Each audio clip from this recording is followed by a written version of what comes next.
E aí pessoal, tudo bem? Eu sou Renato Sapiro, advogado de formação, esportista nas horas vagas e pai da Olivia, que é minha grande paixão. Sou sócio fundador da Sapiro, uma consultoria de recrutamento jurídico, compliance e áreas correlatas. E esse é o Direito de Resposta, um raio-x do mercado jurídico. Sejam muito bem-vindos.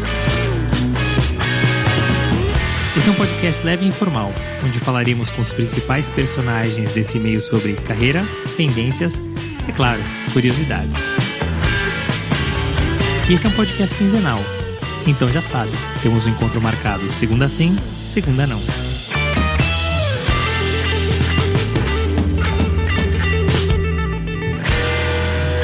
Vladimir é um verdadeiro contador de histórias. E das boas. Ele contou sobre os seus quase 30 anos no Ministério Público, falou sobre os bastidores das operações que participou, como Mensalão, Banestado e Lava Jato, além da sua experiência teórica e prática com crimes organizados, lavagem de dinheiro, corrupção e a bola da vez, cybercrime. Cá entre nós, imperdível e para ouvir mais de uma vez. Aproveitem. Vladimir é formado em Direito pela Universidade Católica de Salvador, é mestre em Cybercriminalidade pela Universidade Federal da Bahia e em Direito Público pela Universidade Federal de Pernambuco. Tem um MBA em Gestão Pública pela FGV e está fazendo um doutorado. É membro do Ministério Público há quase 3 décadas, sendo atualmente Procurador Regional da República, além de professor em diversas universidades.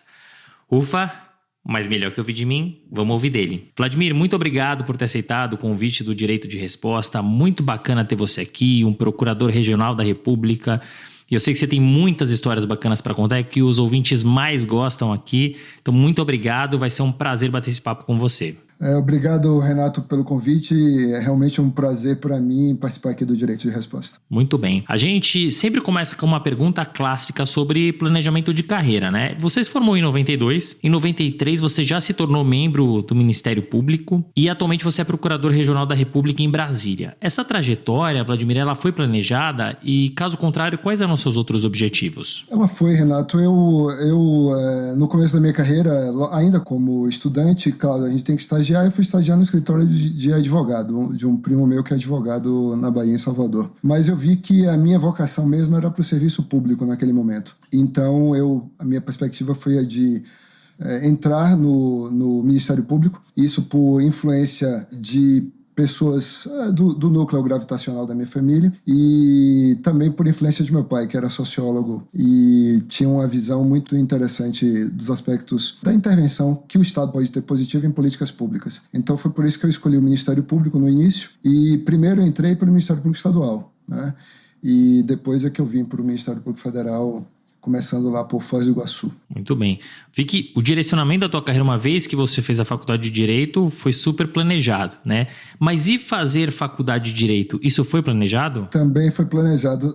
Quando a gente é mais novo, a gente pensa em fazer um monte de coisa na vida, né? Eu pensei em ser astronauta, pensei em ser astrônomo. Olha só. Não astrólogo. Astrônomo. Gostava muito de astronomia. Até hoje eu gosto bastante, leio bastante ainda sobre isso.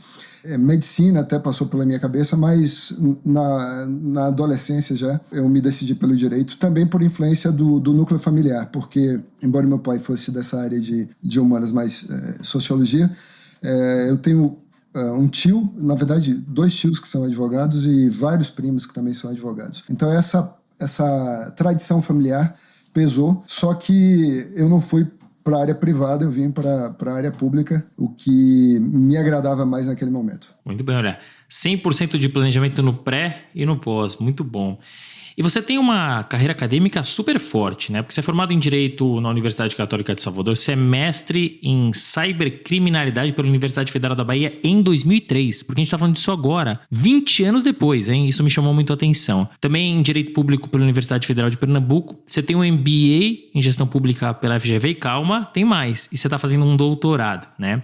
O quão importante, Vladimir, é para você essa formação acadêmica na sua área de atuação? Muito, muito, Renato. Veja só, você disse que essa coisa do planejamento é importante, mas uma dessas coisas aí não foi planejada. No meu mestrado, por exemplo, a minha ideia inicial era fazer um mestrado voltado para a atividade do Ministério Público. Mas deixa eu contar uma historiazinha bem rápida. Em 2001, eu acho que 2001, sim, foi feito o primeiro congresso aqui no Brasil, Direito da Informática pelo antigo IBDI. Eu nem sei mais se esse instituto existe, Instituto Brasileiro de Direito e Política da Informática. Ia ser no Recife. E aí eu fui para esse evento e o que me atraiu foi a presença do professor, na época Stanford, Lawrence Lessig. E quando eu voltei desse evento, eu mudei completamente a minha ideia sobre o que eu faria no mestrado.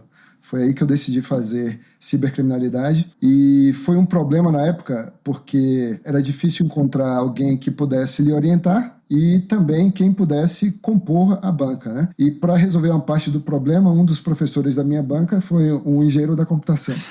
Era o jeito, né? Era quem conhecia do assunto. Eu tive uma banca multidisciplinar, 2 professores da área de direito e um engenheiro. E esse aí foi um caminho que até hoje me marca, porque como era o estudo sobre cibercriminalidade no contexto da Convenção de Budapeste, que aliás é um documento ao qual o Brasil aderiu no ano passado, em 2021, ainda não tem o depósito do instrumento de ratificação, mas nós já somos praticamente partes dessa convenção. E é uma convenção muito importante para a elucidação de cibercrimes, tanto na perspectiva dos delitos contra o Estado, mas também contra pessoas jurídicas e cidadãos em geral. Então foi uma escolha que eu considero hoje, por esse desvio que eu fiz naquele momento, muito acertada, porque isso me levou a outras atividades no Ministério Público, porque foi quando eu fortaleci o meu estudo sobre direito internacional. Eu já era, nessa época, professor de direito internacional, depois é que eu passei para a cadeira de processo penal, e isso me ajudou depois em outras questões que talvez a gente converse aqui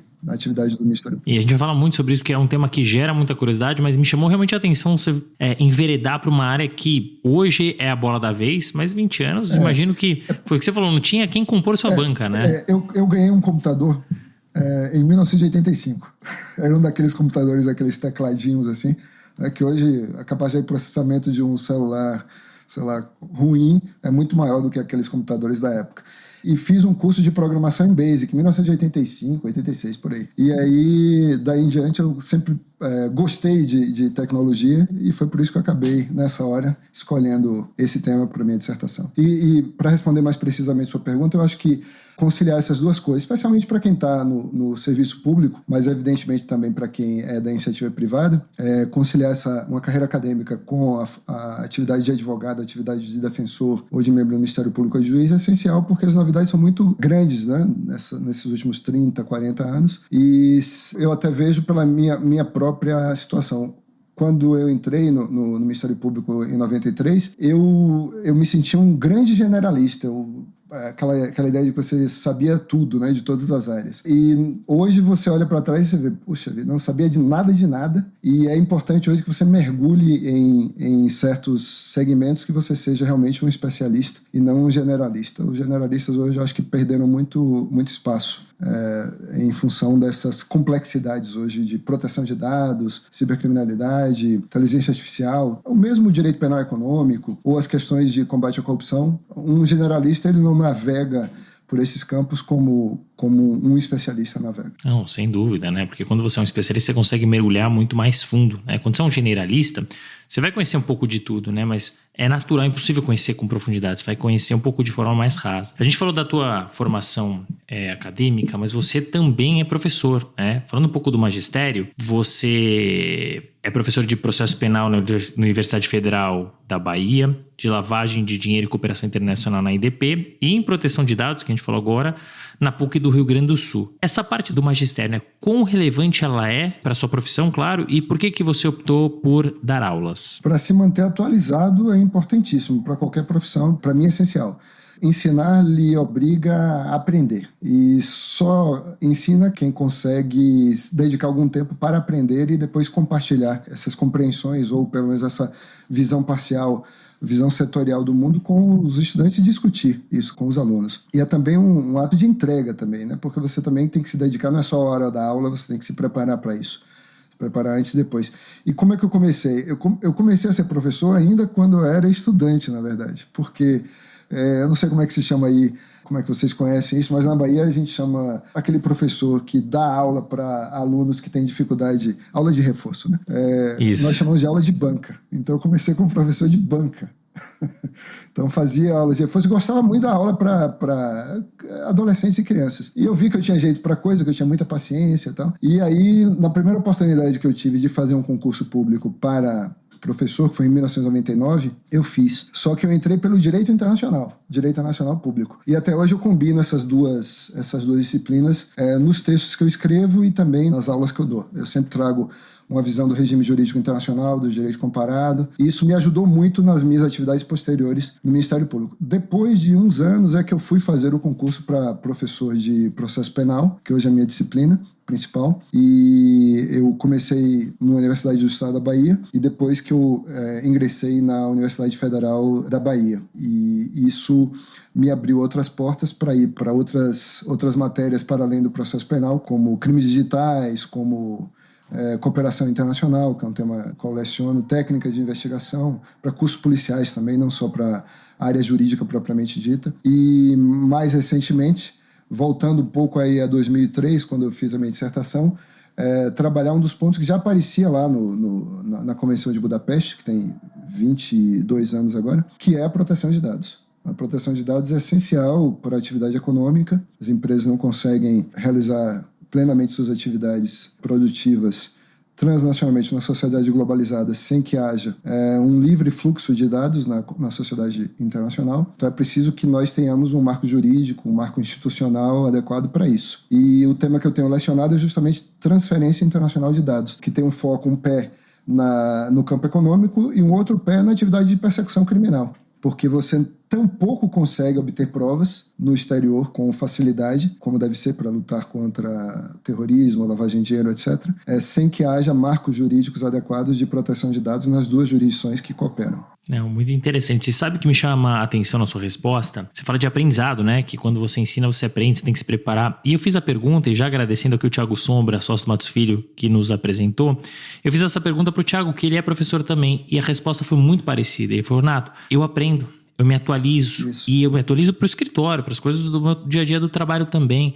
Né? Então é muito interessante, porque a gente pensa no professor apenas ensinando, mas não, né? Você aprende com o aluno também. Nós aprendemos, inclusive, na aula, né? Durante a aula nós aprendemos, porque são experiências distintas que os alunos têm, especialmente em cursos de pós-graduação, ou como esse aqui no IDP, em que eu sou professor, a minha matéria lá é lavagem de dinheiro no LLM aqui do IDP. Você aprende muito porque você tem alunos que são advogados, você tem alunos que são da CGU, você tem alunos que são da Receita Federal, você tem alunos que são da polícia ou são de embaixadas estrangeiras. Então são experiências muito diversas e que lhe enriquecem também no diálogo propiciado por essa convivência acadêmica, né? Então, acho que todo mundo ganha. É isso, é uma troca, né? Agora sim, entrando na sua carreira, em 93, como a gente falou, você passou no concurso do Ministério Público. Inicialmente, por 9 anos, você atuou como promotor de justiça nas comarcas do interior da Bahia. Em 2003, você assumiu como procurador da República, passou a atuar em Feira de Santana, Salvador, mas também Foz do Iguaçu e Curitiba. E o que muda em cada um desses cargos e nas suas rotinas? E mais do que isso, o que muda pensando por região? Bom, a experiência no Ministério Público Estadual é muito diferente da experiência do Ministério Público Federal. Tá? Então eu devo grande parte de minha formação e do meu amor pelo Ministério Público ao Ministério Público Estadual da Bahia. E eu digo isso com grande tranquilidade, porque eu já estou há 20 anos no MPF e amo a minha instituição, mas não posso deixar de registrar isso porque o contato que você tem com os cidadãos no Ministério Público Estadual é mais intenso do que o contato que você tem com esses mesmos cidadãos quando você está na atividade no campo federal, né? O Ministério Público Estadual é capilar, é bem capilar. E a atividade é bem mais diversificada do ponto de vista do atendimento às demandas dos cidadãos. E, se você me permite, vou contar uma história. Por favor. Do meu primeiro dia de trabalho. Voltando àquela ideia de que nós sabemos de tudo, né? Quando a gente sai da faculdade, a gente é um grande generalista. E eu assumi em 4 de outubro de 93, uma comarca chamada Utinga, que fica na Chapada Diamantina, no meio da Bahia. Você seguramente conhece ali Lençóis, né? Sim. Região que atrai muitos turistas. Eu era promotor numa cidade que fica a 90 quilômetros de Lençóis. Cheguei lá com meu pai, eu tinha 22 anos, meu pai foi me levar lá, né? Ele disse, você não vai dirigir nessas estradas aí esburacadas com um Voyage velho que eu tinha um Voyage velho. Aí ele foi comigo e me deixou na porta da escola, né? Quer dizer, da nova escola na qual eu iria aprender tanto, que era o Ministério Público. Aí estávamos na sala, que era supostamente a promotoria. As promotorias do Ministério Público nos anos 90 ainda eram dentro dos fóruns. Hoje é um cenário inimaginável, né? A promotoria dentro do fórum, você tem os prédios do Ministério Público. Bom, mas a minha promotoria era dentro do fórum, e quando eu abri a porta tinha uma mesa, uma cadeira e um armário, tudo vazio. Em cima da mesa tinha uma folha de papel ofício e uma caneta Bic azul. Aí eu olhei para meu pai e perguntei, e agora? Ele falou, e agora é com você, se vire. Né? Aí alguém bate na porta, era Dona Edna. Dona Edna é uma servidora antiga da comarca. E aí ela trouxe um processo. Quando eu vi o processo, eu já fiquei com medo do processo, né? Porque eu nunca tinha despachado um processo. Eu nunca tinha despachado um processo, eu sendo o responsável por ele. Nessa época, quando eu entrei no Ministério Público, eu tinha trabalhado na Justiça Federal. Eu trabalhava na Justiça Federal na Bahia. Bom, aí chegou esse processo. Ela falou, doutor Vladimir, o senhor pode despachar esse processo aqui? Eu falei, claro, pode deixar aí. Amanhã eu lhe devolvo, que eu queria tempo para pensar. Lembre, Renato, que 93 não tem celular, não tem internet, não tem essas facilidades que a gente tem hoje. Então, quando eu vi a capa, tinha escrito habilitação de casamento. Eu pensei, o que é que um promotor de justiça tem a ver com habilitação de casamento? Fiquei pensando.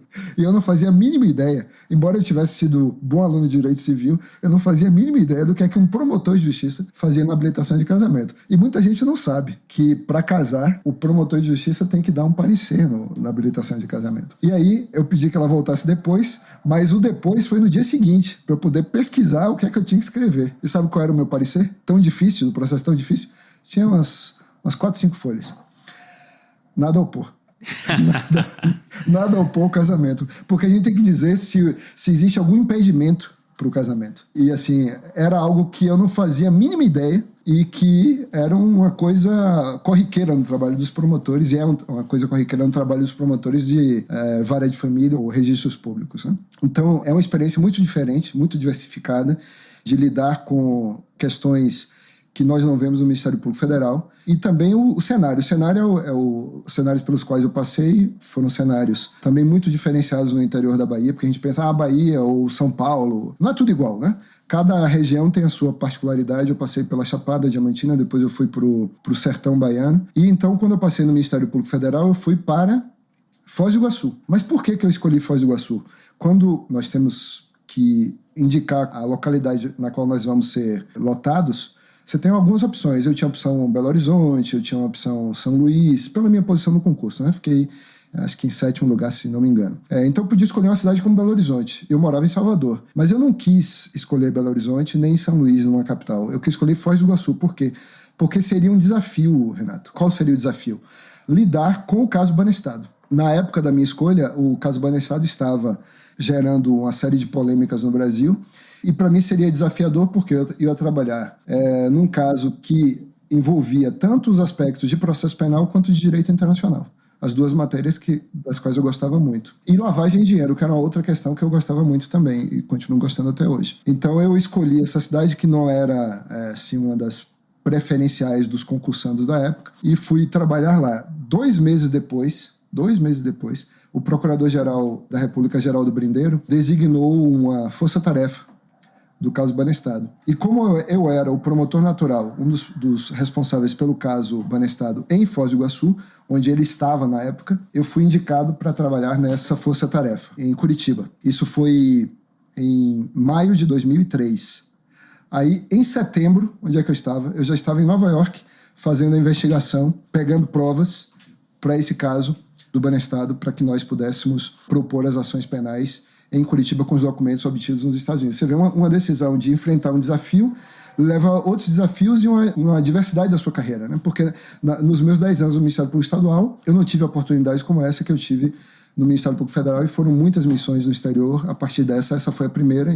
Eu não tinha 6 meses na carreira, e daí vieram outras tantas oportunidades que me enriqueceram enormemente do ponto de vista do conhecimento, do networking. Eu conheci muita gente do Judiciário, do Ministério Público, de agências de controle, de unidade de inteligência financeira no mundo inteiro, agências anticorrupção. Isso é algo que é inestimável. Isso é muito legal, Vladimir, porque você escolheu um baita de um desafio, com pouco tempo de casa, sendo jovem, e olha o que aconteceu dali pra frente. Então, às vezes a gente tem medos, e tudo bem, né, faz parte, mas a gente precisa enfrentá-los e outras portas se abrem, né? Então, muito bacana E esse foi um dos casos emblemáticos que você cuidou, né? O que você participou, a gente vai falar de outros mais pra frente. E além de ter uma trajetória muito bacana, você tem uma qualificação super legal que eu vou trazer aqui pra turma para depois fazer a pergunta. Então você é membro hoje do grupo de trabalho do crime organizado, você é membro do grupo de trabalho em lavagem de dinheiro e crimes financeiros da Procuradoria-Geral da República, instrutor do Programa Nacional de Capacitação no Combate à Lavagem de Dinheiro do Ministério da Justiça e foi designado pela PGR para representar o Ministério Público Federal em missões internacionais em diversos países, em várias edições da Estratégia Nacional de Combate à Corrupção e à Lavagem de Dinheiro.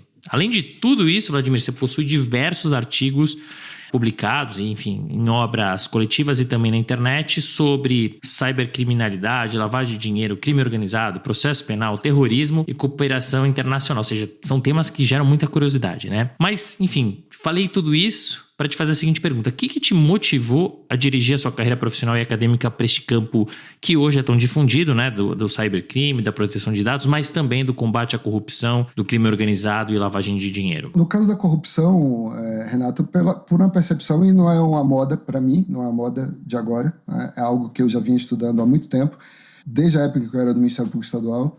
Eu fui um dos primeiros promotores de justiça na Bahia a manejar a ação de improbidade administrativa, a lei de 92, e logo ali, em 93, 94, eu já fiz investigações de improbidade contra um prefeito municipal da comarca em que eu era lotado, e eu percebi a importância, e você percebe vivendo a comunidade, né? Essa é a diferença, muitas vezes, do trabalho mais capilar do Ministério Público Estadual. Você vive mais a comunidade ali em cidades muito pequenas, né?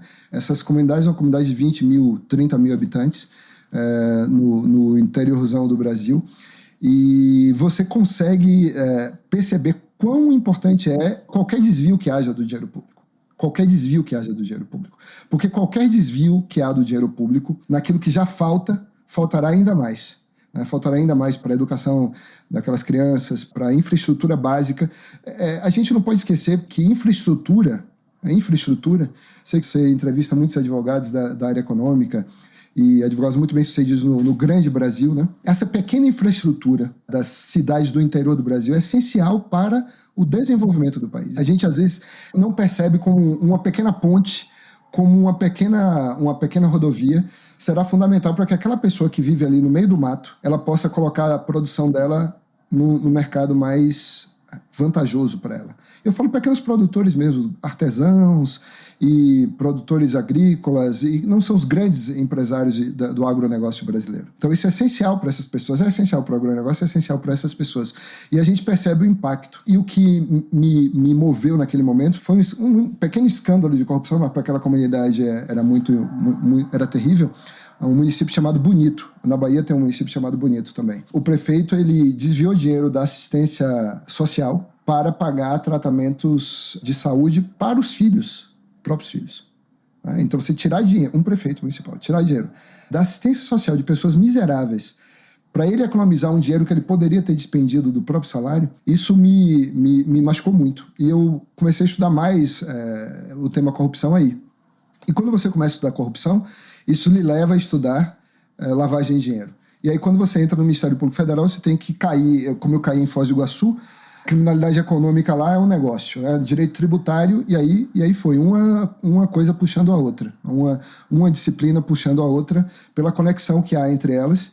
E a cibercriminalidade, eu já contei como apareceu na história, foi em função desse meu gosto antigo por tecnologias. E o terrorismo apareceu por quê?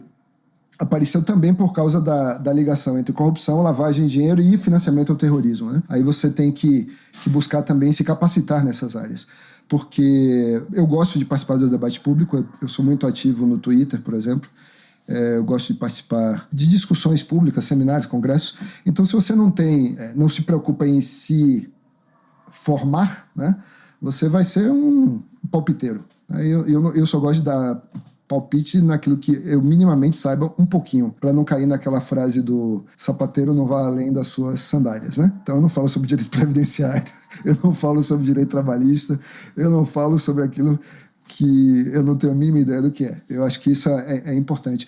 E quando você falava aí das missões que eu fiz, eu queria contar uma história sobre humildade. Posso? Opa, sempre. Histórias é o que a gente mais gosta. Eu falei há pouco que eu conheci muita gente de várias agências, vários poderes nesses países aí afora, né? Europa, Estados Unidos, América do Norte, tudo quanto é canto. Mas eu gosto muito de uma história que eu vivenciei em São Tomé e Príncipe. Você já leu aquele livro O Equador? Não conheço. Tem um livro maravilhoso, Equador. Ele tá em algum lugar aqui.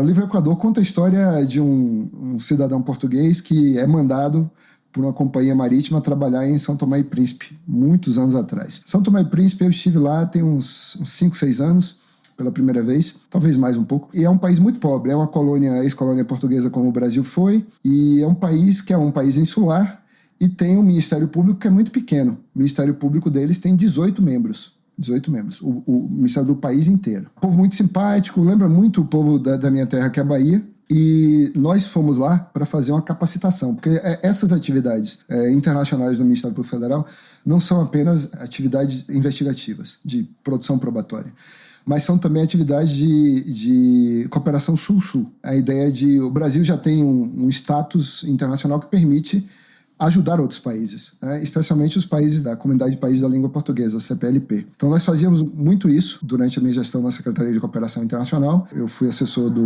como secretário do Procurador-Geral Janot, e a nossa Escola Superior do Ministério Público já tinha um papel forte também na África, uma presença forte na África, em Moçambique. E esse nosso papel em São Tomé e Príncipe, do lado de cá do continente, era de capacitar lá eles chamam magistrados, né? Os magistrados do Ministério Público local. Então, como são 18, não era uma missão muito difícil. Então nós fomos lá fazer a missão de prospecção, eu, uma profissional de relações internacionais, Georgia Diogo, e uma colega do Ministério Público chamada Denise Abad. E fomos apresentar o projeto ao Procurador-Geral de São Tomé e Príncipe, o Dr. Frederico Samba. Hoje ele é ministro do Supremo Tribunal deles, né? Dr. Frederico Samba. E aí nós dissemos, Dr. Frederico, aqui está o projeto. E quando ele viu o percentual de pessoas a serem capacitadas, ele fez uma cara estranha. E aí ele ficou um pouco em silêncio. E aí então ele me perguntou por que nós só íamos capacitar 94,4% dos procuradores de São Tomé e Príncipe. Por que 94%? Acho que ele botou 95%. Por que 95%? Por que não 100%? Eu falei, doutor Frederico, porque nós não viemos aqui para ensinar o senhor. Ele é um procurador africano, mas ele estudou na China, ele fala alguns idiomas. Eu falei, nós não viemos aqui capacitar o senhor. Então não fazia sentido nós chegarmos aqui como imperialistas, o Brasil imperialista, e dizer que a gente vai capacitar 100% do MP santomense. Aí ele disse assim, pode colocar 100%. Eu também quero ser capacitado. Olha que bacana. Aí eu falei, esse é uma autoridade local, né? Um sujeito que tem grandes experiências internacionais, mas ele percebia a importância de aprender sempre, né? E isso, quando eu ouço isso me marca muito, porque é isso que eu ensino para meus filhos. Eu tenho um filho mais velho que mora em São Paulo, faz engenharia da computação, um campo excelente para ele, e a minha mais nova, que ainda é estudante aqui em Brasília. Eu digo, aprender sempre, todo dia, toda hora. E não é muito bacana a história, porque não é só aprender sempre. Bom, vocês foram capacitar 17, né, dos procuradores, 18º em teoria não. E ele é a figura principal. Uma vez que ele fala, eu quero aprender também, os outros 17 vão falar, bom, se ele quer aprender, imagina a gente, né? Exatamente. É um exemplo. Então, muito bacana também. Poxa, que história bacana. Muito legal. Obrigado por dividir conosco. E, Vladimir, como procurador da República, você atuou também na parte internacional da famosa Operação Lava Jato, né? Isso. Você falou um pouquinho da experiência do Banestado, né? Como é que foi atuar nessa Operação Lava Jato, ainda que você tenha atuado mais na parte internacional, né?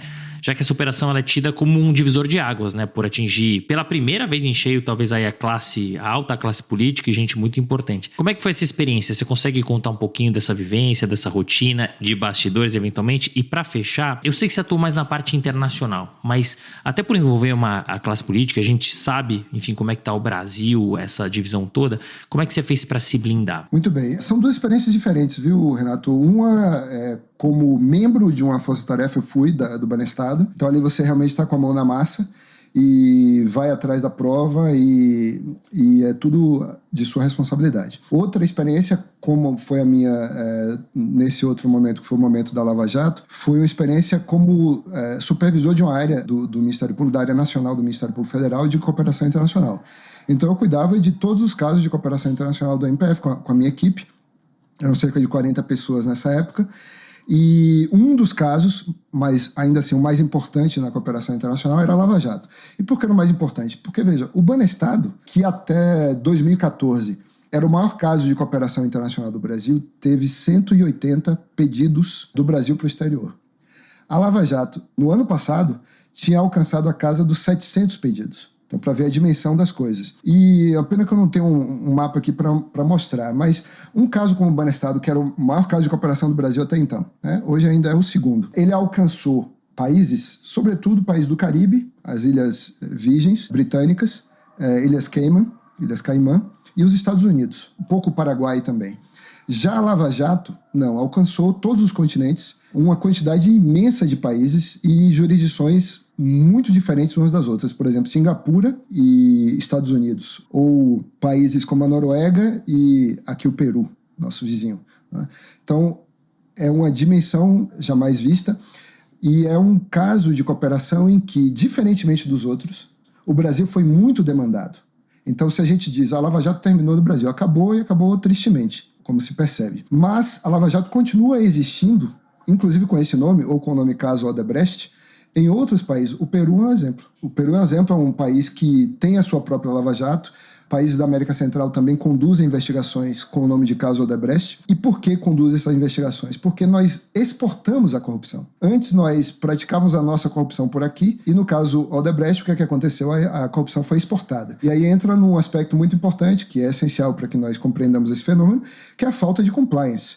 Compliance anticorrupção, compliance PLD, compliance CFT, né?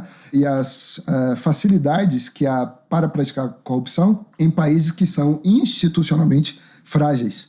Países que são institucionalmente frágeis. Se é fácil fazer corrupção no Brasil, era no passado, continua sendo hoje, talvez ainda mais, em países que não chegaram ao amadurecimento institucional que o Brasil chegou, graças a uma série de governos nos últimos 40 anos. Outros países da nossa região sofrem muito mais com isso e eles foram grandes demandantes do caso Lava Jato. Então havia muito pedido que saía de Curitiba, de São Paulo ou mesmo da Procuradoria-Geral da República e muitos pedidos que vinham do exterior para que nós executássemos aqui, né? E tem um que eu acho assim que é bizarro, né? Porque a gente pensa que fazer cooperação internacional é fácil, que o advogado sai da faculdade sabendo fazer cooperação internacional. Não sabe. Eu não sabia, aprendi, os advogados têm aprendido, muitos advogados são exímios especialistas hoje em cooperação internacional, como vou citar um aqui, Antônio Madruga, não sei se você já o entrevistou, um bom nome para você ouvir, tem histórias ótimas, e você imagina que é só fazer um pedido, traduzir e mandar. Não é assim que funciona.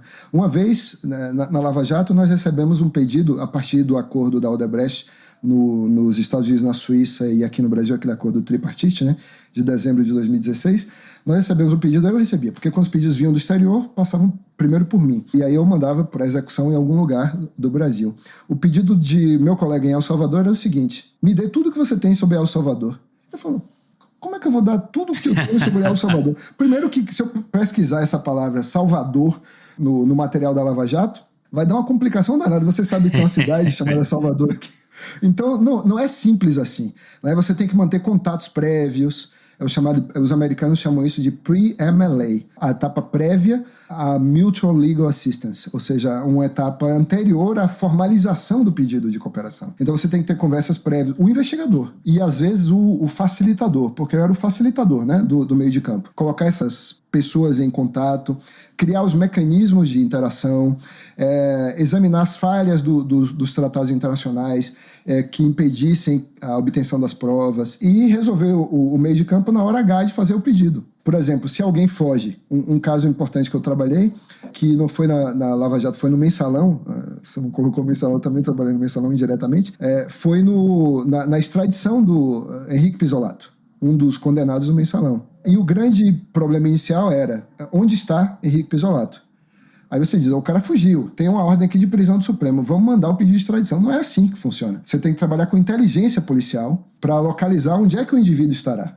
E aí, só então você confirma que, com a atividade de campo, com a Interpol e com a polícia daquele país, no caso era a Itália, se aquela pessoa realmente está lá. Confirmando que aquela pessoa está lá, aí você faz a tradução para aquele idioma, que é o italiano, e não o chinês. Senão eu vou jogar dinheiro fora. E aí vem uma etapa de difíceis decisões que vem na sequência. Não sei se você lembra quantas páginas tinha o acórdão do mensalão, você lembra? O acórdão, eu não falo o processo. Não me lembro quantas eram. 8.000 páginas. 8.000. Aí veja qual a dificuldade que nós tivemos. O procurador-geral era Rodrigo Janot. Eu era o chefe da cooperação dele, né? Muito bem. O caso era dele no Supremo. O juiz era Joaquim Barbosa. Ele me perguntou, a gente consegue extraditar Pizzolatto? Eu disse, consigo. A gente consegue extraditar Pizzolatto, trazer Pizzolatto de lá para cá. Aí ele deu uma entrevista. E o ministro Celso de Mello, aposentado, a quem eu muito respeito, e o professor Valério Mazzoli disseram que isso era impossível, essa extradição acontecer. Aí Janot chegou na procuradoria, depois dele ter ouvido uma reclamação desse tipo, e disse assim, você me colocou em maus lençóis, você disse que Pizzolatto poderia ser extraditado. Eu falei, pode, e a gente vai tentar trazê-lo para cá, apesar dessas posições respeitáveis em contrário. E aí, a primeira decisão, Renato, era a seguinte, o que é que a gente faz na tradução? Sabe quanto custa traduzir 8.000 páginas do acórdão para o italiano? Quanto tempo demora para traduzir? Uma fortuna. Uma fortuna. Se você pensar em tradução juramentada, que eu já descartei, seria, sei lá, R$500 mil, no mínimo, né? Então, o que a gente fez? Eu falei assim, procurador-geral, né? A gente vai tirar do acórdão só a parte que é de Pizzolatto. Só a parte que é dele. Não interessa saber o que os outros, sei lá, 39 fizeram. Interessa saber o que ele fez. E traduzimos, e essa tradução custou R$32 mil, mais ou menos. Caramba. Se não estou equivocado. E ainda assim foi caro, né? Verdade. E aí, chega lá. O que a defesa lá faz? Se você fosse um advogado lá, você faria a mesma coisa, eu também. Impugnou. Não, isso aqui não está completo, não. Tem que traduzir. Cadê o resto? Cadê o resto? Exatamente.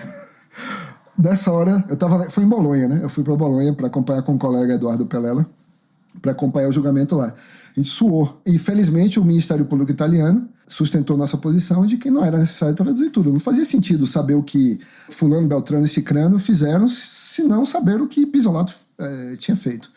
E aí, no final das contas, deu certo. Mas deu certo também por quê? Porque você mantém contatos com essas autoridades e descobre quais são os desafios que você vai enfrentar no processo. Você tem que antecipar o jogo.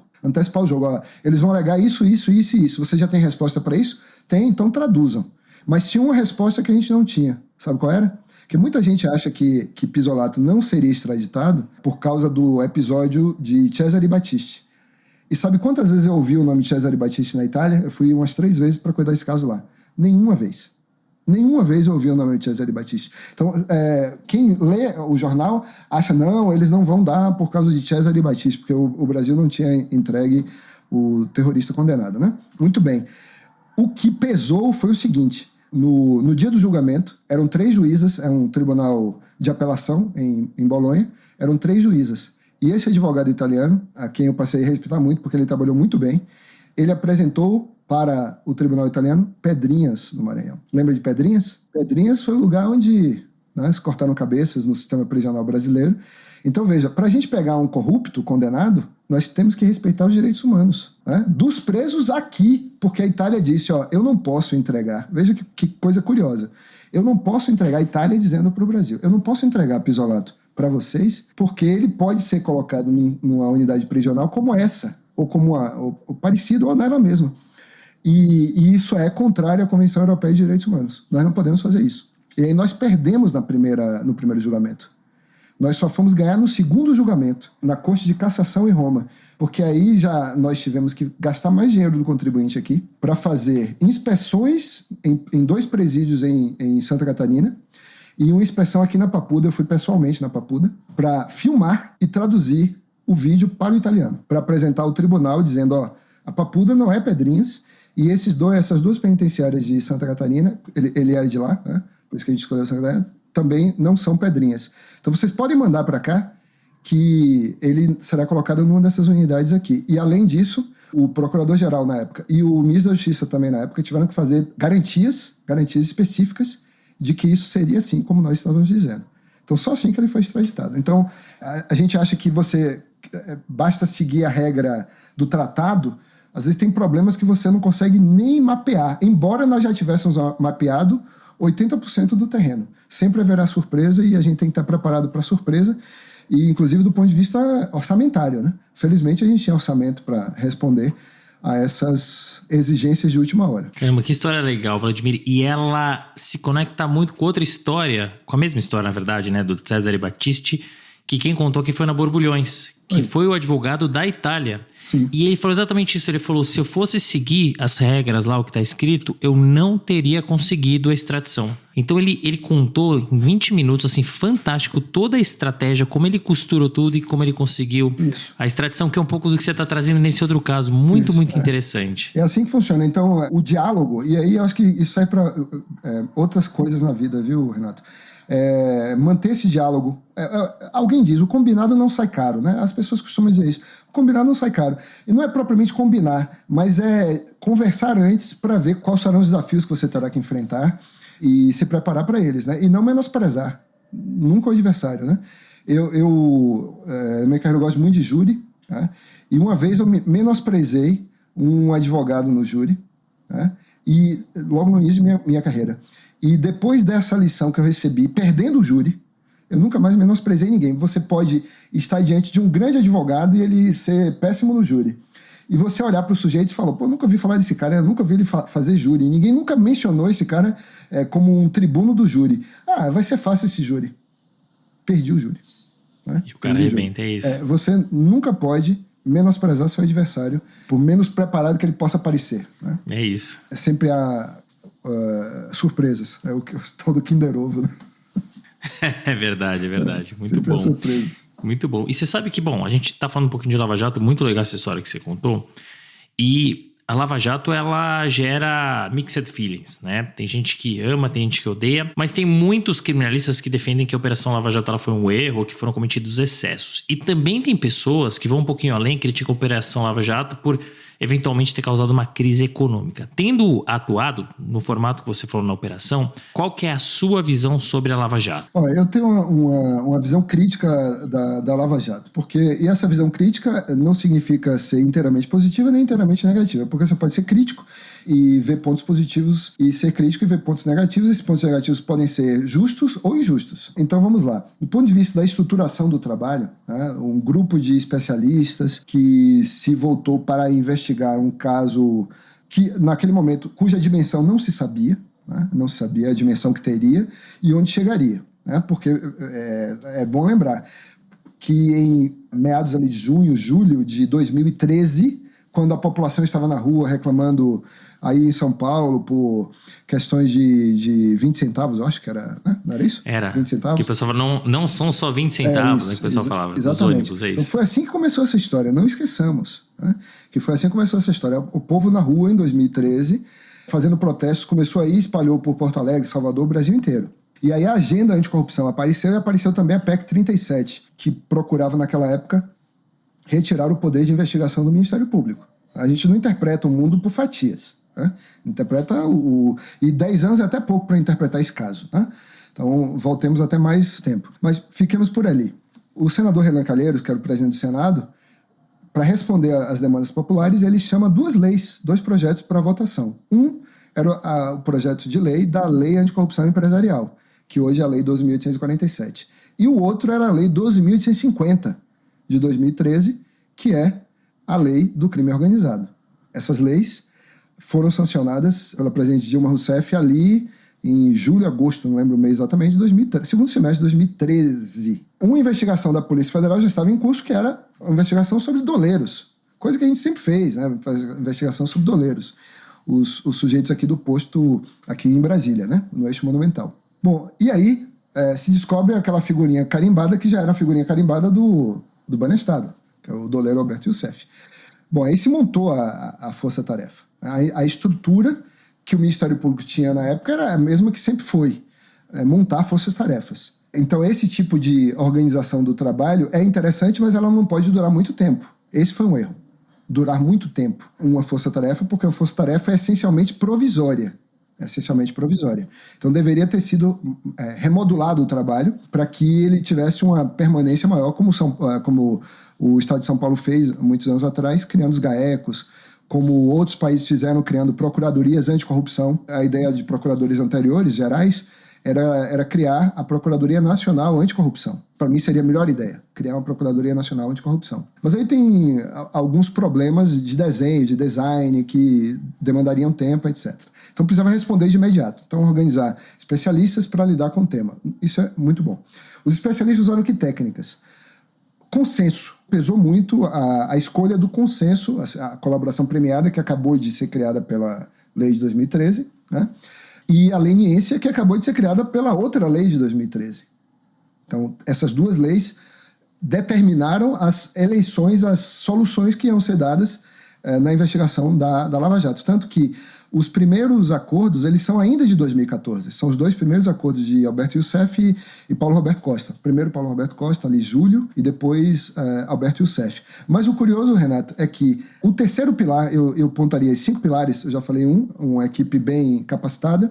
2, as soluções negociadas, consensuais, que permitem produção probatória. 3, cooperação internacional. Então pesou muito a cooperação internacional, eu já falei disso.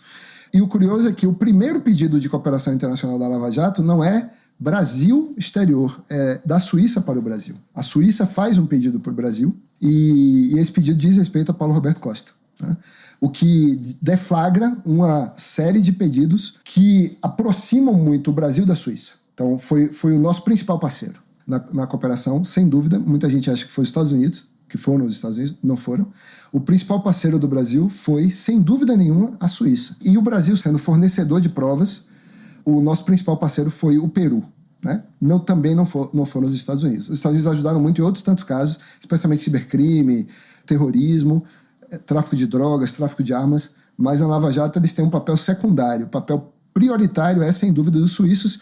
E isso é muito interessante porque a Suíça foi outrora conhecido como paraíso fiscal, era conhecido como um país em que ditadores como Idi Amin Dada, como Papa Doc, Baby Doc lá do Haiti, pessoas que espoliavam, Ferdinand Marcos nas Filipinas, ditadores que espoliavam seus países e escondiam o dinheiro lá. E o dinheiro também da Segunda Guerra dos nazistas, né? Então a Suíça realmente foi essencial para desenhar a investigação. Então esse foi o terceiro pilar. O quarto pilar é integração interinstitucional.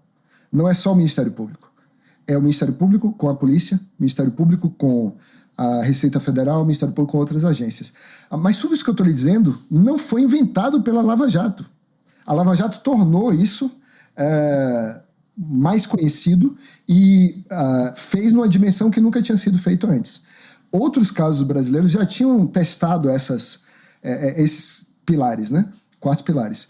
O quinto pilar, eu acho que é um pilar já problemático. É o pilar que tem uma palavra bonita, que é transparência, mas que esconde um problema, ou que abrange um problema, que é um problema de comunicação social. Né? Comunicação social. E aí é que a minha primeira crítica. É o problema das entrevistas coletivas. Né? Você vê que um dos principais problemas que nós tivemos, e que resultou, inclusive, na reprimenda que o Brasil recebeu do Comitê do Pacto Internacional de Direitos Civis e Políticos em Genebra, né, na Suíça, que considerou que o ex-presidente Lula sofreu violações devido ao processo legal. Um dos pontos que é listado na decisão desse comitê em Genebra, que é um comitê de 18 peritos internacionais, não são funcionários da ONU, foi a entrevista que Deltan deu do PowerPoint? Naquela entrevista do PowerPoint. E o tema das entrevistas coletivas aparece, e eles sempre me incomodou pelo seguinte: porque as entrevistas coletivas, elas são um momento unilateral em que, normalmente, o caso ainda não está maduro, né? O suficiente, você tem maturidade para denúncia. Mas eu costumava dizer sempre aos meus estagiários, quando eles chegavam com peças, dizendo assim: Renato, é indubitável, ou indubitavelmente o réu está envolvido. Eu sempre dizia para eles, um ex-estagiário meu lembrou disso essa semana no Twitter: nunca use indubitavelmente numa denúncia. Nunca use. Porque você não ouviu ainda a defesa. Nem na sentença, talvez seja indubitavelmente. Então, dizer indubitavelmente é não dizer nada. Então, naquele momento inicial da comunicação social, você precisa ter muita cautela, muito cuidado com a presunção de inocência. Você precisa ter muito cuidado com os impactos que podem advir aí para o aspecto econômico para empresas que ainda estão ali naquele arranjo inicial, né?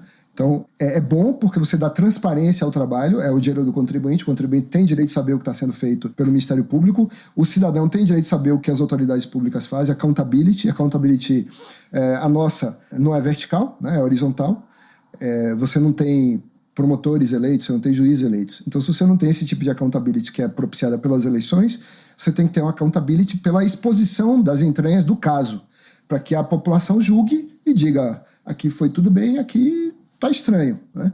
Como normalmente acontece. E o outro pilar é tecnologia, o uso de tecnologias. Então, o uso de tecnologias que foram, algumas das quais foram criadas pelo próprio Ministério Público anos atrás, como o SIMBA, outras tecnologias foram propiciadas pelo sistema bancário brasileiro, o CCS, né? Que foi o cadastro de clientes do Sistema Financeiro Nacional. O fato de o sistema financeiro brasileiro ser muito avançado, né, o sistema bancário ser muito avançado, isso ajudou a Lava Jato. Ajudou enormemente, não só a Lava Jato, como outros tantos casos. Não seria possível fazer uma investigação dessa dimensão num país em que os dados financeiros não fluíssem tão bem quanto fluem no Brasil em função da tecnologia, né? Não de agora com o Pix, mas de antes com o TED, de antes ainda com o Cadastro Nacional Unificado, desde pelo menos, sei lá, o início desse século, isso já se via. Então, assim, procurando fazer um juízo mais de professor do que de procurador, que é muito difícil, porque eu estou no Ministério Público 29 anos, 30 anos ano que vem, a investigação teve muitos acertos e alguns erros importantes, né? Foram mais acertos do que erros, mas alguns desses erros foram importantes. Eu não concordo com a crítica de que a Lava Jato desestruturou um setor econômico. Eu não concordo com essa crítica. Porque essa crítica, ela teria, para ser justa, ela teria que considerar inúmeras outras variáveis, inclusive variáveis do cenário econômico do momento, que não era favorável. Lembrem que esses setores são setores que inclusive o setor especialmente de construção civil, que sofrem influências de várias vetoriais, né? E não é vetorial política anticorrupção apenas que derrubaria gigantes como esses, né? Especialmente sabendo quão fraco é o sistema punitivo no Brasil para colarinho branco. O sistema punitivo é forte para os marginalizados, né? Que lotam as cadeias do Brasil. Para o colarinho branco não é assim, né? Não é assim. E então a desestruturação desse segmento, esse é um fator contributivo? Pode ter sido um fator contributivo, mas não se pode debitar a Lava Jato isso.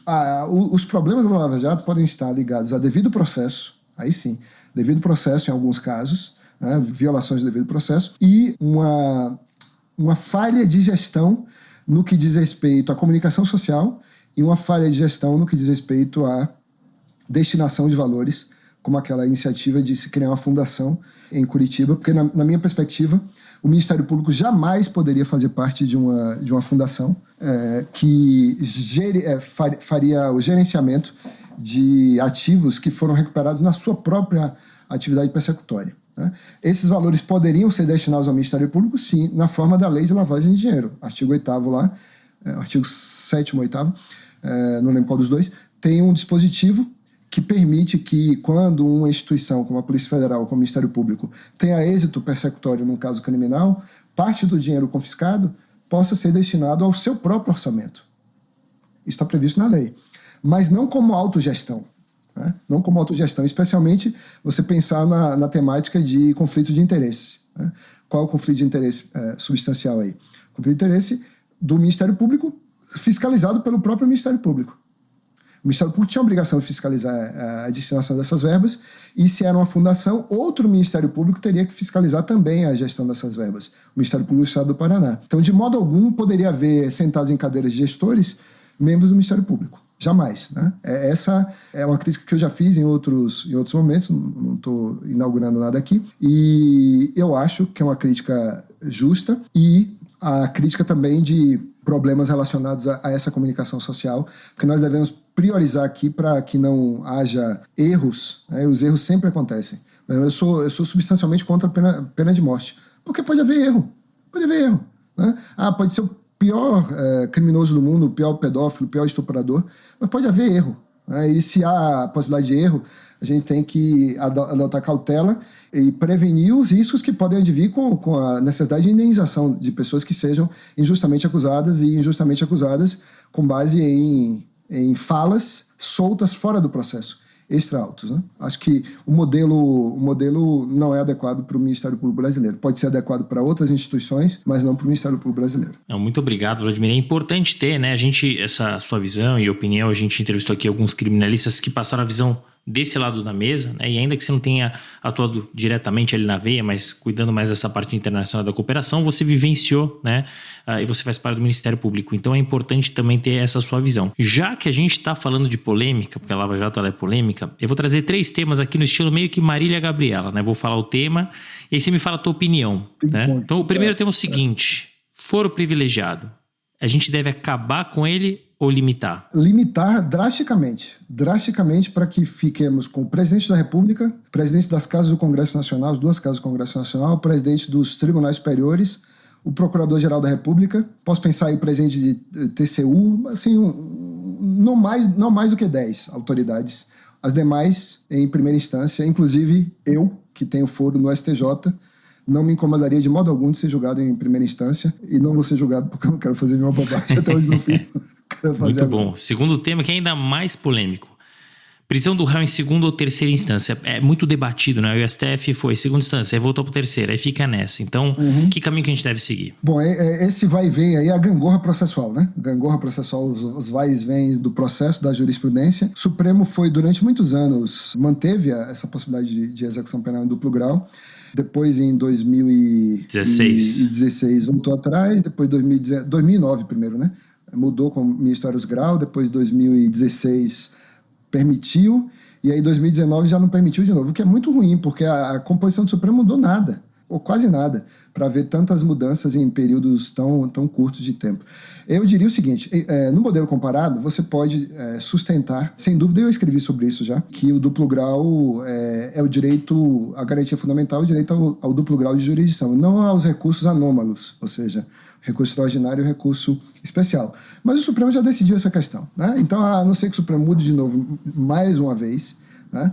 Eu me acomodo com essa tese. Embora a mim, Renato, e é uma coisa sobre a qual eu vou falar aqui bem rapidamente, me incomoda muito que o sistema recursal brasileiro seja tão ruim para as vítimas, porque a gente não pode esquecer delas. Existem falhas de devido processo para o acusado ser injustamente tratado no processo, mas as vítimas também são injustamente tratadas no processo.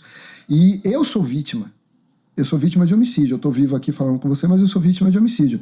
Porque meu pai era servidor público, meu pai era auditor fiscal na Bahia, e ele foi morto em 1996. 1996, não foi ontem, foi 1996. Os acusados do crime foram julgados, 2 deles foram condenados, 2 foram absolvidos. Tem recursos das 2 partes. E, até hoje, não transitou em julgado esse processo. Nem para os absolvidos, nem para os condenados. Então eu sou uma vítima do sistema recursal brasileiro. E eu não sou a única, porque isso foi em 96, 97, 98, 99, foram 40, 50, 60 mil homicídios a cada ano, sem falar dos estupros. E isso desguarnece a sociedade. Isso aumenta custos operacionais de quantos roubos as empresas têm que... Com quantos roubos as empresas têm que lidar. Não é só para o cidadão que vai ter sua casa invadida ou seu celular furtado numa esquina qualquer. É o custo operacional de ter uma empresa no Brasil. E para as vítimas, como eu, meus irmãos, não vou fazer drama aqui, mas né, só quem passa por isso é que sabe o que se passa quando você é vítima de homicídio. Então, o sistema recursal ele tem que responder à necessidade de pessoas como eu, como meus irmãos, como minha mãe, como meus tios, meus primos, os sobrinhos do meu pai, os netos dele que ele não conheceu. Então, o sistema tem que ter uma resposta para isso. E eu acho que esse é o grande ponto, né, do segundo ou terceira instância, porque você tem aí uma fase recursal que propicia com que o acusado enrole. Então, você fica sem uma decisão, né? E eu acho que aí você perde a segurança jurídica. Talvez aí esteja a resposta. E é um caso de homicídio. Ele era auditor fiscal, ele foi morto em razão da função. Ele não estava brigando no bar. Ele estava trabalhando para o Estado brasileiro. Que ainda é pior. E até hoje, o Estado brasileiro nada disse. Bem complexo mesmo, né?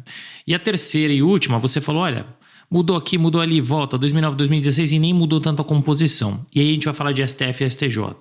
Porque, primeiro, indicação do presidente, claro, com a validação do Senado, mas indicação do presidente, ou seja, aí talvez uma mistura entre executivo e o judiciário. E aí a grande dúvida, será que a gente não deveria mudar o sistema e ser, de repente, por mandato, por mérito? Enfim, o que você acha em relação a esse tema? Não se fala de corda em casa de enforcado. Não se fala de, né? Falar desse tema em certos momentos da vida nacional é um pouco complicado. Mas, assim, abstraindo de momentos políticos tumultuados e, assim, de ânimos exacerbados, é preciso que nós tenhamos um modelo mais adequado de composição, inclusive designação dos ministros do Supremo, né? E também do Procurador-Geral da República. Eu fico muito confortável em dizer isso, porque eu sou da instituição, eu tenho meu primo é o Procurador-Geral da República neste momento, e eu sempre defendi a lista tríplice, né? Tem textos publicados aí, quem quiser lê-los. Eu faço um registro histórico longo de onde vem. A gente pensa que elas vêm de ontem, elas vêm de muito anteontem, né? Essas listas tríplices. Eu acho que o modelo de seleção que não seja listas tríplices puramente institucionais, mas como em outros países, tem vários modelos comparados, né? De listas formadas por tribunais e pelo órgão que vai ser composto, listas formadas pelos vários segmentos da sociedade interessados, os chamados stakeholders, como é nas reitorias, né? A comunidade universitária, aquele universo, faz as listas para reitor. Então, algum modelo que dê mais accountability à escolha presidencial, como já há para os governadores, né? Já que o modelo nos estados é um modelo já estruturado assim, nesse formato de listas com 3, nós devemos ter. Esse debate tem que ser feito. Também é importante pensar em mandatos mais longos para o Procurador-Geral. Para mandar de 2 anos é muito curto. E aí há sempre a vontade de repetir o mandato. Então o ideal seria talvez um mandato de 5 anos único, com quarentena, e do mesmo modo um mandato para os ministros do Supremo Tribunal Federal. Aumentar de jeito nenhum, né? Porque senão a gente cairia no problema de court packing, de empacotamento ou povoamento do tribunal, mas mandato, sim, claro, para mandatos, e isso se resolve muito bem, de forma muito tranquila, porque esses mandatos não atingiriam os atuais ministros. Se essa discussão tiver que ser feita, não poderia ser uma redução do mandato dos atuais ministros, eles ficariam, para ser justo, e não ter nenhum tipo de esquema, né, para um lado político ou para outro lado político, que eles completem a atividade judicante até a aposentadoria compulsória, se for o caso, e os próximos a serem designados, aí sim, eles teriam que responder por um mandato. Um mandato de 9 anos é um mandato que se vê nos tribunais internacionais. Não tem tribunal internacional que tenha mandato maior do que 9 anos. Você pode renovar? Pode, 18 anos. Tá bom demais. Por 18 anos, alguém ser ministro da Suprema Corte do seu país é uma grande honra. E isso acho que ajudaria também a renovar, né? A renovar o pensamento dos tribunais e acompanhar o pensamento da população em certas agendas, né? Porque aquela história, os tribunais constitucionais e a Suprema Corte são tribunais contra-majoritários. E, evidentemente, eles têm que resistir a certas pulsões como daqueles que queriam crucificar Jesus, né? Foi pela vontade popular sempre, a vontade popular crucificou Jesus Cristo.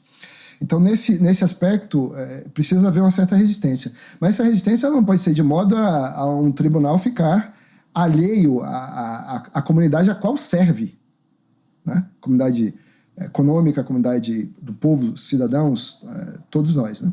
Então, eu acho que algum tipo de revisão, sim, mas no momento adequado, com estabilidade democrática, sem agonia, sem segundas intenções ou terceiras intenções, para ficar bem claro o que eu estou dizendo, né? E aí, você falou, por exemplo, de um mandato de 9 anos, que não é pouco. A gente tem ministro que ficou 30 anos. 30, são 3 décadas. Meu Deus do céu. Entendeu? Você não renova, né? Aquela mesma coisa desde sempre. Então, muito bom. Agora, a gente vai fazer um Marília Gabriela, mas com tema leve, né? Que tema que você gosta. Porque você é um precursor, né? Você gosta de temas de cibersegurança, inovação. E aí, eu queria também fazer 3 perguntas nesse modelo Marília Gabriela. Então, primeiro deles, pensando na velocidade com que a tecnologia ela avança, especialmente na área financeira, que a gente falou bastante aqui, como é que a gente faz para que a legislação acompanhe essa evolução, mantendo a segurança jurídica, por exemplo, de criptomoedas? Muito difícil, um tema muito difícil. O mundo inteiro está passando agora por uma dificuldade regulatória, né? Porque em certo momento houve a resistência regulatória e dizer, isso aqui não é com a gente, né? A CVM ou os equivalentes à CVM mundo afora, o Banco Central, uma resistência. Aqui no Brasil, o quem inaugurou a regulação foi a Receita Federal, por motivos óbvios, né?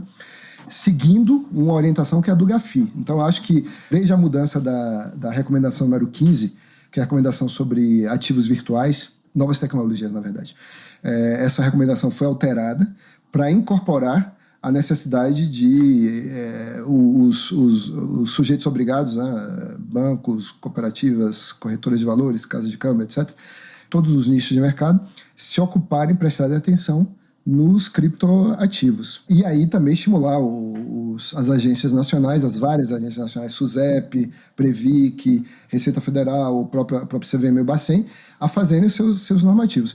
Só que o Congresso teria que ter já cuidado do assunto pelo menos há uns 5 anos, porque o Bitcoin é uma coisa nova, né? 2008, vamos pensar assim, 2008 é bem novo, né? A coisa. Mas cresceu de tal modo, e os golpes também da criptodelinquência cresceram de tal modo, que hoje nós temos inúmeras vítimas, e você fica na insegurança jurídica, para pegar um pouco da sua pergunta e trazer para o penal, de saber qual é o crime que se cometeu. Qual o crime que se cometeu? Se foi o crime da Lei de Economia Popular, da Lei 1521 de 51, que é o crime de pirâmide que está ali, no meio do pichardismo, né? Um crime que foi criado para o início do século 1909, esse crime, no Rio de Janeiro, que é um camarada que chegou ali e deu uns golpes no comércio do Rio de Janeiro. E usar isso para esquemas bilionários e transnacionais, porque os vários blockchains são essencialmente transnacionais, né? Os nós estão no mundo inteiro. Então, como é que você vai lidar com um crime dessa dimensão, com um delito cuja pena é de 6 meses a 2 anos de detenção? E as pessoas que foram... nada. É infração penal de menor potencial ofensivo. Teoricamente, cabe até transação penal, né? Não cabe nem flagrante. Então, do ponto de vista do direito penal, o gap é enorme e a gente fica sem saber se o crime é o do artigo 7º da Lei dos Crimes contra o Sistema Financeiro Nacional, na minha visão se você pode imputar lavagem, na minha visão pode. Eu até escrevi um texto no Conjuro esse ano, mês de outubro, 2022, sobre isso, né, sobre a evolução do marco regulatório brasileiro, graças a um passo a mais que a CVM deu, mas um passo tímido. Por que um passo tímido? Eu aplaudi a CVM quando aprovou o parecer número 40, mas é um passo tímido, porque ainda é um parecer, podia ser um ato mais robusto, né? Como poderia haver um ato mais robusto do Legislativo, para que o Brasil não fique para trás, já que muitos países começaram suas regulações e os países já enfrentam concretamente. A Coreia agora está enfrentando um caso muito grande, que é o caso Terra Luna, do colapso de uma criptomoeda chamada Terra Luna, um projeto Terra Luna. O suposto criminoso está foragido em Singapura, então você já tem que mexer com cooperação internacional, então você tem que ter dupla incriminação adequada, e o mundo não está preparado para esses desafios, e a criptoeconomia está cada vez mais pujante, e é um caminho inevitável, talvez no futuro esse trade fim, né? As finanças tradicionais e a CeFi e DeFi se unifiquem, se aproximem para fazer interoperabilidade. Mas é um campo em que nós estamos devendo muito ainda, para a segurança jurídica, para a evolução do mercado aqui, para a gente atrair essas empresas, inclusive, para cá, né? Não só mineração, que pode ser um problema ambiental, né? Mineração de Bitcoin gera problemas ambientais, alto consumo de energia, mas mineração em Ethereum não é tanto assim. Então, botar o Brasil como uma praça tecnológica que seja capaz de atrair também investimentos e proteger seus cidadãos e suas empresas de ataques cibernéticos nas blockchains. E você falou da questão transnacional, do envolvimento entre países. Na sua visão, como é que a gente pode fazer para proteger os dados das pessoas nesse mundo tão globalizado? Bom, criptografia é a primeira palavra que me vem à cabeça, né? Você vai lembrar que nos anos 90, nos Estados Unidos, houve uma grande resistência do FBI, da NSA, das agências de segurança dos Estados Unidos, da comunidade de inteligência, tem umas 18 agências de inteligência nos Estados Unidos, quanto à adoção de criptografia, quando foi lançado um programa chamado PGP, Pretty Good Privacy, né, que era a primeira grande ferramenta de proteção da privacidade ainda nos anos 90, pré-internet navegável como nós temos hoje, né? E, felizmente, a criptografia se estabeleceu e para mim, é um componente do direito fundamental à privacidade e um componente do direito fundamental à proteção de dados pessoais. É essencial não só aos direitos fundamentais, como aos negócios. né? A fórmula da Coca-Cola, imaginem, né? Quantos segredos industriais, quantos segredos comerciais, quantos segredos de Estado devem ser protegidos por criptografia. A eleição, né? A segurança cibernética depende fortemente de criptografia. Então, isso, tem um marco legal da criptografia e tem um marco legal da inteligência artificial. Nós não temos. Nós estamos devendo ainda. E para mim é um mundo muito assustador e me levou a escrever um artigo, Sapiro, que pensando no futuro não tão distante assim, no princípio do juiz natural. A gente pensa no juiz natural, o que é o juiz natural? É uma coisa hoje, né? Mas daqui a 50 anos, o que será um juiz natural? Um juiz de carne e osso. Porque o juiz artificial ele poderá julgar pessoas. E a gente vai aceitar que robôs, que máquinas nos julguem. Então eu acho que a gente precisa estabelecer uma base ética, inclusive, não só do ponto de vista regulatório, sancionatório, mas também princípios éticos, como aqueles que Isaac Asimov pensou para robôs, princípios éticos para a inteligência artificial, para que essas IAs, que muito em breve serão capazes de julgar pessoas, na minha visão, não julguem pessoas, né? Para que a gente não corra o risco. Pode até julgar melhor, né? Para mim não importa se elas podem julgar melhor, mas nós temos o direito de ser julgados por seres humanos, né? Ter o tratamento humano, especialmente nos casos criminais, nos temas substanciais da pessoa humana. Olha, eu falei que não ia trazer polêmica, que ia ser um Marília Gabriela mais leve, mas você trouxe uma polêmica das pesadas, hein? É verdade, hein? É uma coisa que a gente não fala muito enfim, não está muito longe não, né? E uma coisa que não está muito longe não, e que inclusive já está acontecendo, é o metaverso, né? Na sua visão, quais são os impactos legais com a evolução do metaverso? Assim, eu não vejo muita diferença do ponto de vista jurídico do que já acontece no ciberespaço, né? No conceito de ciberespaço ali. Tem um livro ali que fala do ciberespaço lá em cima ali. A ideia do ciberespaço nasce na contracultura, na cultura punk, né?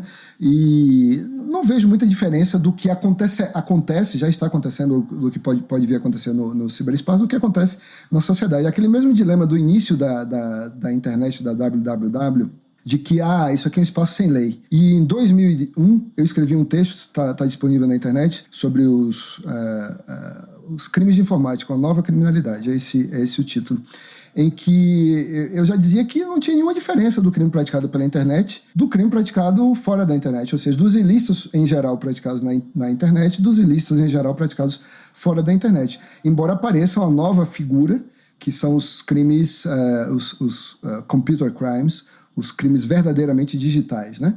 Para a gente diferenciar daqueles crimes que são crimes que já podiam ser praticados antes da internet, da era da sociedade da informação, e que agora foram potencializados pelas novas tecnologias, para crimes que só passaram a existir com a internet, como é o caso com as redes informáticas conectadas, como é o caso dos delitos que atingem os bens jurídicos informáticos, né? Aquelas 3 letrinhas que os americanos costumam identificar, CIA offenses, ou seja, os crimes contra a confidencialidade, contra a integridade, contra a disponibilidade da informação. Então, o grande valor da sociedade digital é a informação. Se você atinge a confidencialidade, voltamos para a criptografia. Se você atinge a integridade da informação, voltamos para a funcionalidade da sociedade, das empresas.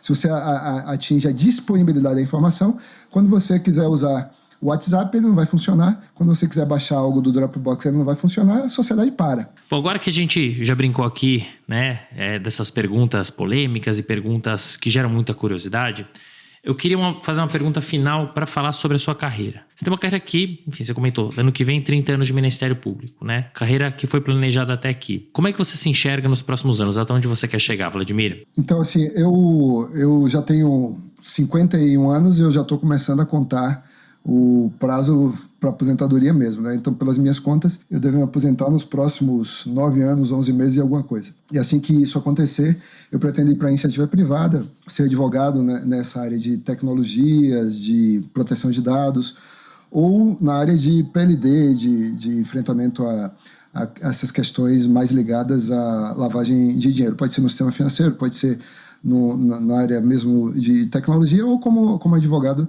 num escritório que lide com esses temas que eu venho estudando há algum tempo. E eu também já cogitei, e isso na verdade já aconteceu, de certo modo, de fazer uma carreira internacional também. Eu fui convidado para participar de um comitê anticorrupção internacional como especialista, um comitê que foi formado pela República do Equador e pelas Nações Unidas, mas acabou não funcionando. Por outro lado, eu já participei como consultor de atividades, como professor, né, de atividades das Nações Unidas para formalização de manuais sobre cibercrime, também como instrutor especialista do Conselho da Europa. Então, nesses 2 campos, eu me sentiria confortável numa carreira internacional ou numa carreira no Brasil, trabalhando com tecnologias e temas de PLD e CFT. Muito bacana. E é isso. Você planejou até aqui, né, a tua carreira? Continuar planejando. Porque seria diferente, exatamente, né? Continuar planejando. O papo foi muito legal, Vladimir. Acho que você trouxe histórias muito legais, você trouxe bastidores, é tudo que o nosso público mais gosta. Para a gente fechar com chave de ouro, que conselho que você traria para os nossos ouvintes? Assim, eu gosto de ouvir conselhos. Quem não ouve conselho, um conselho bom. Quem não ouve conselho, ouve coitado, né? Então, eu acho sempre bom que nós ouçamos as pessoas que pensam diferente de nós, pessoas que têm visões diferentes. É aquela coisa não do censor, mas do advogado do diabo, aquele papel do advogado do diabo no sistema católico de beatificação de pessoas, né? Porque é preciso que a gente sempre ouça as pessoas que têm essa visão diferente para que nós antecipemos esses riscos, Sapiro, e a gente possa caminhar mais seguro por aquela rota que nós estabelecemos, ou então desviar, né? Quem só tem ao seu lado pessoas que lhe elogiam, né, lhe insuflam ego, está no mau caminho, na minha opinião. Acho que segue um bom caminho. Quem ouve críticas, incorpora essas críticas. Existirão adversários, que são, às vezes, críticos virulentos, e adversários que são críticos justos, né? Então, ouvir as críticas, eu acho que é uma lição que eu procuro, mais do que um conselho que eu possa dar a alguém, é uma lição que eu procuro incorporar para mim. Mas sem esquecer que você não pode se paralisar também, né? Tem uma fábula que você deve conhecer, seus ouvintes também seguramente, que é a fábula do velho, do menino e do burro. Se você quer fazer tudo o que lhe dizem que você deve fazer e você cumpre tudo o que lhe dizem que você deve fazer, você não faz aquilo que você realmente deve fazer. Então, ouvir os diferentes, acolher as críticas que sejam justas, que sejam corretas e seguir aí pela estrada com o seu velho pai, o seu filho, ou espero que a gente não seja o burro, né? Nessa história. É isso, muito bem, fechamos com chave de ouro. Poxa, Vladimir, muito obrigado por esse bate-papo, foi super bacana, foi divertido, você trouxe conteúdo, como disse, histórias, bastidores, tudo que a gente mais gosta. Foi um prazer te receber aqui no Direito de Resposta, muito obrigado. Para mim foi um enorme prazer, Renato, participar aqui com você, e parabéns aí pela sua condução, me senti muito confortável aqui, você realmente é exímio host aí, obrigado. Fim de papo. Se você gostou, recomenda para seus amigos. Se não, fala comigo que eu quero te ouvir. Até a próxima.